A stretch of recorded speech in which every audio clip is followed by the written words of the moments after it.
Pinatawad. Alas yung ganun po. Oo nga po, nakaklamp na siya.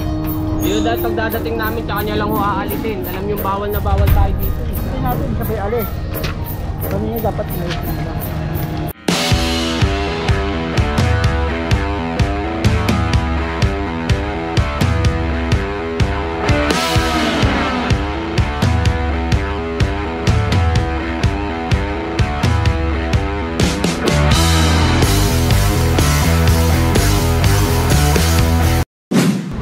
Pangalawang ikot po ng ating Team Aguila District 3 and 4. Nandito po tayo sa Recto Avenue,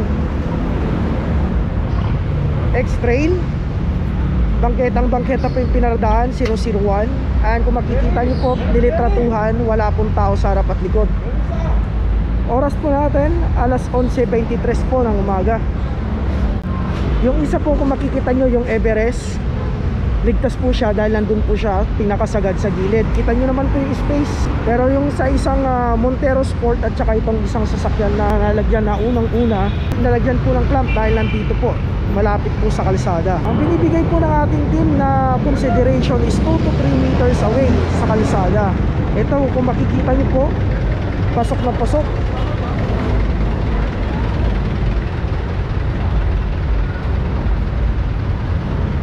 Ayan po, yung motorsiklo pwede, pero yung mga sasakyan hindi po pwede. Ito po yung pangatlong sasakyan na nasa bangketa, mga kano. Clamp number 005. Ayan po yung buong anggulo, Honda City. Lahat po ng sasakyan na nalagyan ng clamp ay mga malapit po sa kalsada. Kita nyo po yung isang sasakyan na nandun sa gilid, hindi lalagyan kasi nandun po sagad sa bangketa. Gaya po na sabi ko, 2 to 3 meters away. Clamping and towing zone. Ayan po.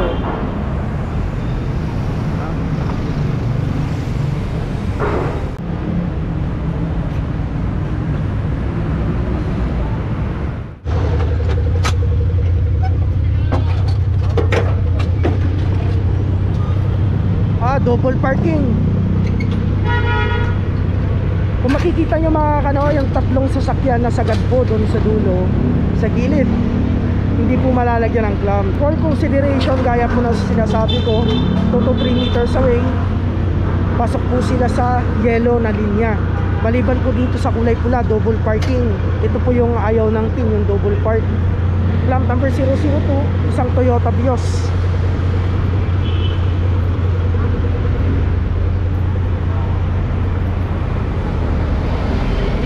Ayun lang. Location po natin, Ligarda Recto. Clamp number 004. Fiber home. Yun lang, walang natirang tao. Dalawang sasakyan pa po yung makikita nyo na nakaparada, magkailera. Clamp number 127.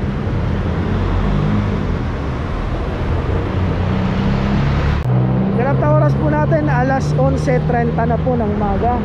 Second operation po mga kanao.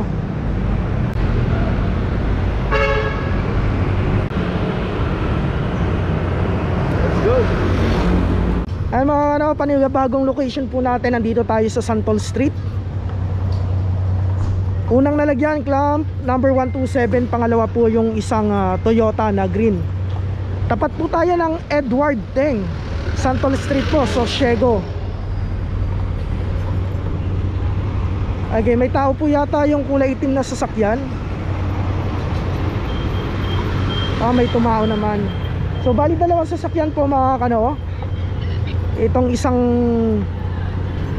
clamp number 127 at clamp number 144. Kung makikita nyo po, baka sitahin po ninyo yung Edward Teng, nakarehistro po yung kanilang mga parking. Makikita nyo doon lang po.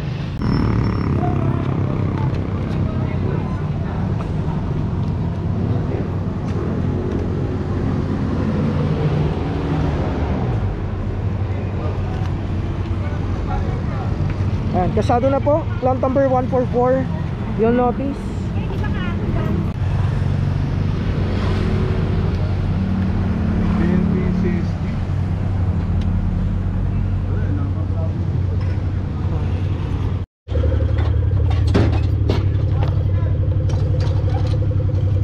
tabi nyo mga ano, kulay orange na sasakyan, isang Honda Brio 004. Ayun po yung ating signage, Manila Traffic and Parking Bureau, no parking. Ayan, ganito oras natin mga kanawa, alas 11:51 na po ng umaga, maggigit ng tanghali na po. Tuloy-tuloy pa rin po yung ating operation. Biglang lumuwag yung kalsada nung dumating yung ating team. Kita nyo naman po ginagawang tambayan ng mga car owners o yung mga nandito kanina. Pangalawa sasakyan mga ano, yon isang L300 clamp number 109. Ayan o, naklamp po yung sasakyan na ito alas 11:52. Yung isa po yung truck na yon hindi po pinalis dahil landun po hinihintay yung pick up. Nakabukas po yung likod kanina nung dinatan natin.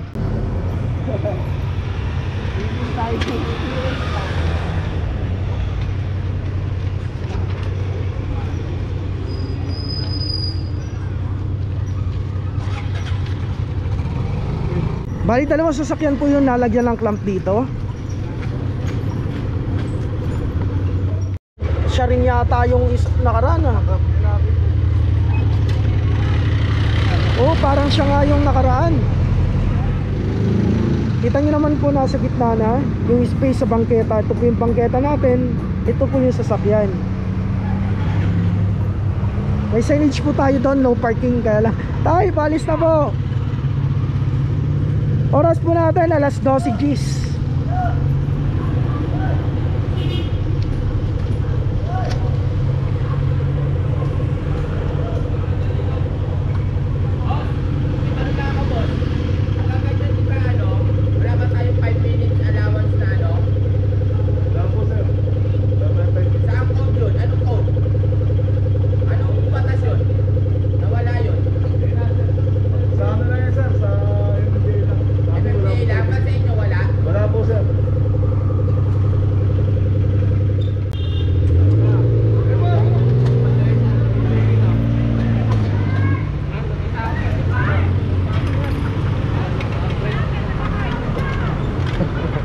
And kay ko po, corner po ng Jackson Street.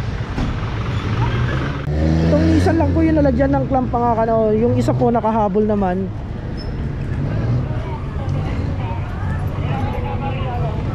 Toyota Innova mga kano, clamp 004, harap at likod po unattended. So kanina po may nag-hysterical po kanina dito, kaya yan binalikan po ng ating team.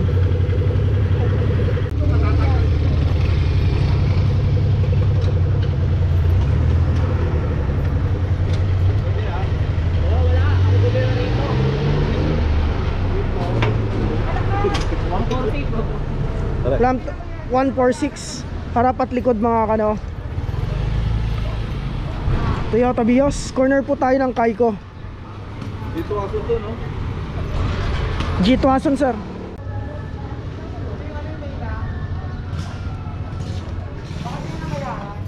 Ayun po yung signage natin dito sa G-Tucson, no parking.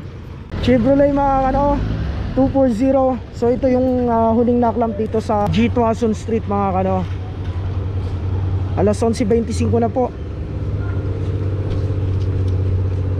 Ay mga kano, nandito na po tayo sa Earnshaw.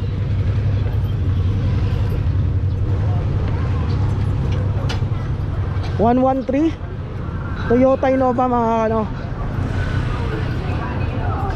Tingnan nyo po yung angulo niya sa ating bangketa. Ayan o, yung space. Andito na po sa gitna yung pagkakaparada ng sasakyan.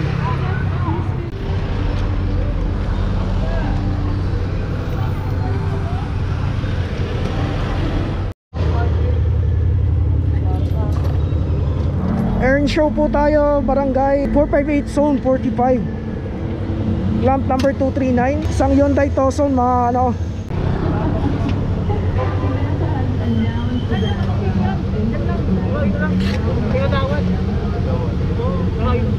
Saglit lang tanawin ko. Ramdam mo ito, paputay mo na sa impounding dito.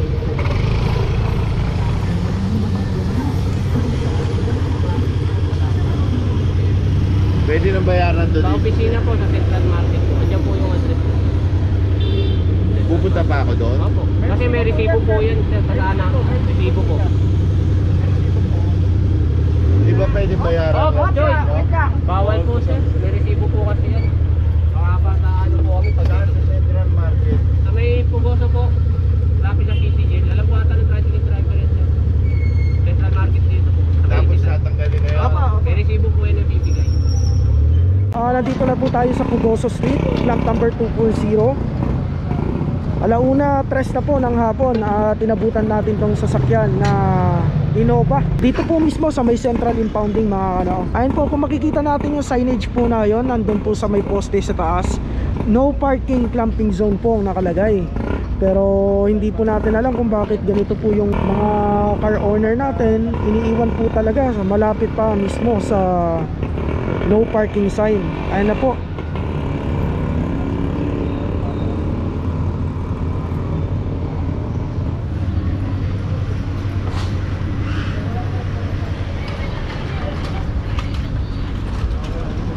Kasi ito po, squad na alaon na.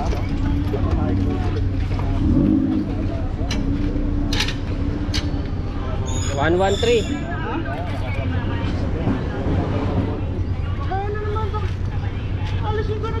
Oo nga po, nakaklamp na, sir. Dito dahil pagdadating namin, tsaka niya lang ho aalisin. Alam yung bawal na bawal tayo dito.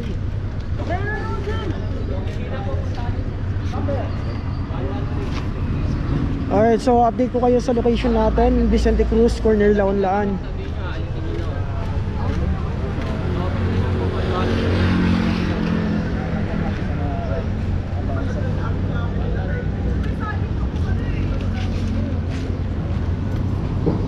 Pagdating natin sabay alis.